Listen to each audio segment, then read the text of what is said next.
মহাজন কইলো কয় কাটো ওই জন্য এই যে ভাড়ার মহাজন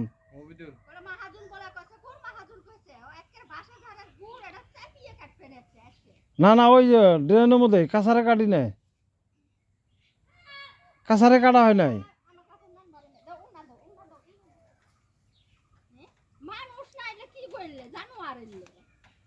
কাছারে কাটা হয় নাই খালি এই যে এখানে অল্প অল্প সব কাটা ও দাও বাদ দাও বাদ দাও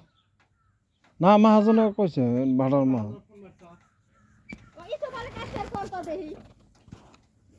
রাহ আমারি